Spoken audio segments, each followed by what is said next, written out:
Et godt resultat med tilbage til Mestalla om en lille uges tid. Og det kunne også godt indikere, at han selvfølgelig i høj grad vil forsøge at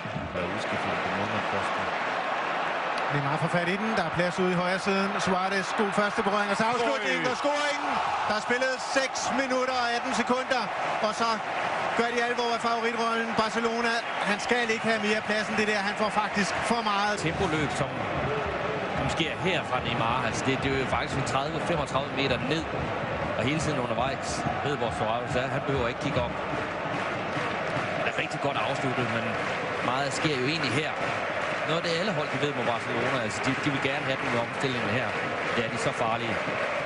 Med Ryan, jamen, han ved jo også, altså det er der mod langt hjørne, at de fleste angriber gerne vil afslutte.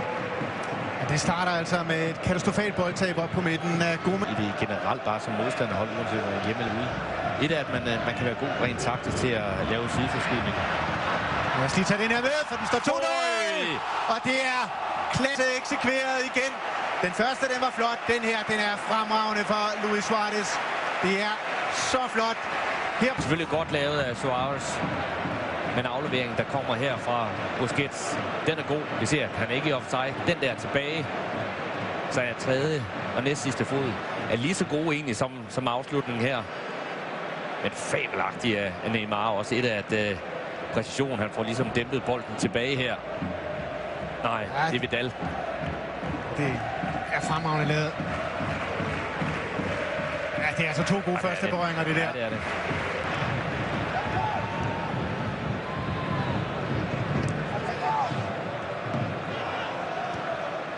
Busquets til Iniesta.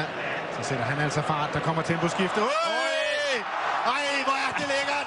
Det er fuldstændig sindssygt, det her. Hvor er det bare telepatisk, det de leverer og demonstrerer i dag. Barcelona 3-0. Vi er endnu ikke rundet den halve time.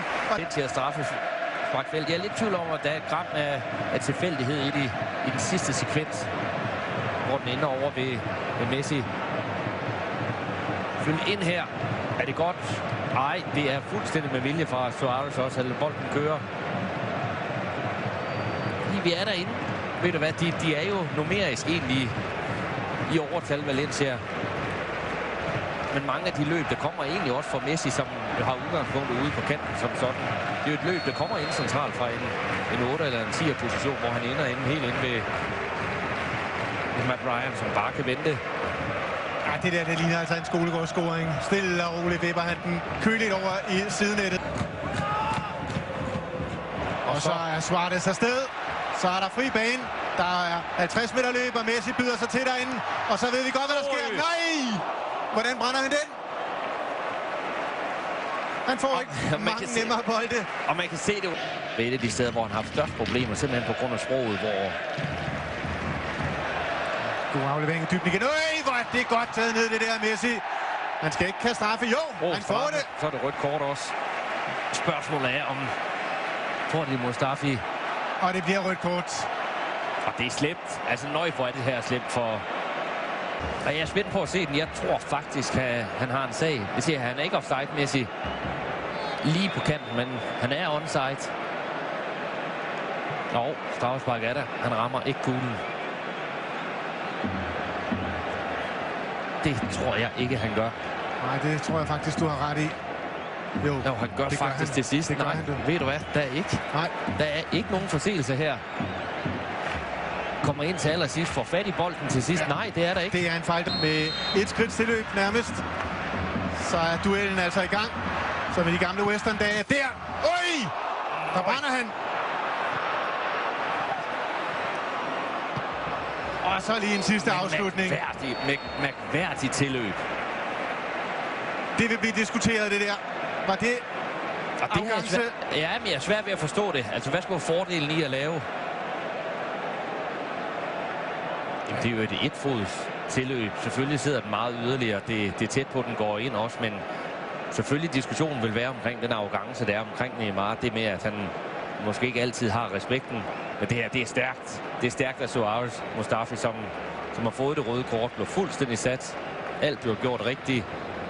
Messi forsøger at sparke tilbage, derfra hvor bolden egentlig kommer. Usædvanligt faktisk, at han ikke scorer. Men det siger altså lidt om den her første halvleg. Den er slut. Busquets. Ja, godt brugt kroppen, og så lægger han den til rette.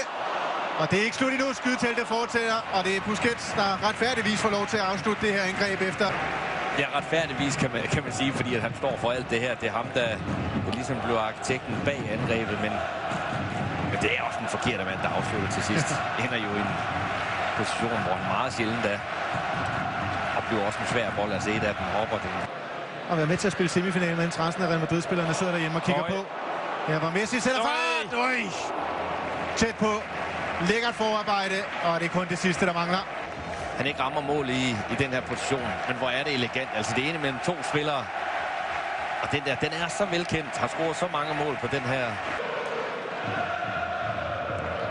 Har jo undervejs haft mange kantspillere i brug. Haft Baks. Messi!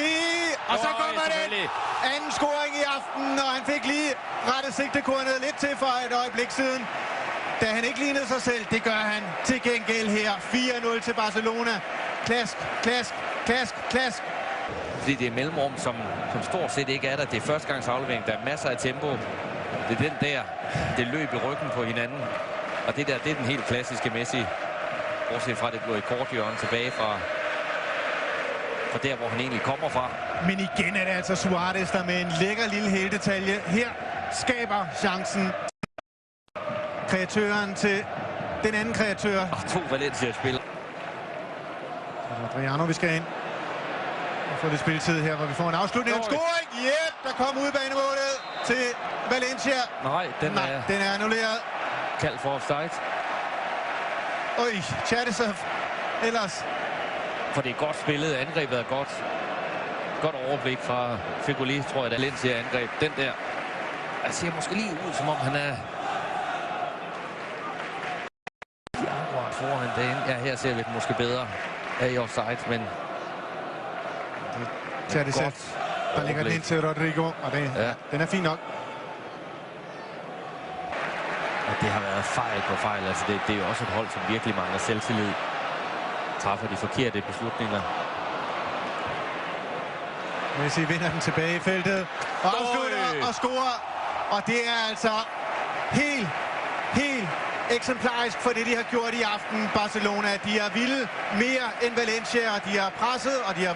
Spørgsmålet er, om det går 2 sekunder fra, de mister bolden her til Messi hakker på kast. Okay. Men Ryan, vi kan se den her. Bum, 1-2. Og Ryan skal gøre bedre her. Kommer godt og knaldhårdt her ned ved forreste stolpe. Og jo, selvfølgelig må bolden ikke gå ind her, men altså det er det, der sker her, der er helt klassisk, og det er jo fra stjernen Ort Malle, som også deltager i det her genpres, altså ved det her. Altså det bliver nærmest en gnist, der skal antændes i det øjeblik, man har mistet i anden halvleg. Hvor vi også retfærdigvis må sige en fejldom. Masser af Barcelona-spillere med i feltet. Her kommer der endnu en, og det er Luis Suarez, der tager løbet for kreditten. Han investerer altså med de her løb ind i feltet, og det er ikke tilfældigt, at han er der, hvor det gør rigtig ondt, og han er der, hvor ingen andre er. Og fik sagt andet mål selvfølgelig sit hat-trick i aften. Ja, det er også Suarez med. Norden der også at pege ind i ryggen af Ruben Veso, tror jeg det er. Som ikke kan nå op og fremragende hætte ind også.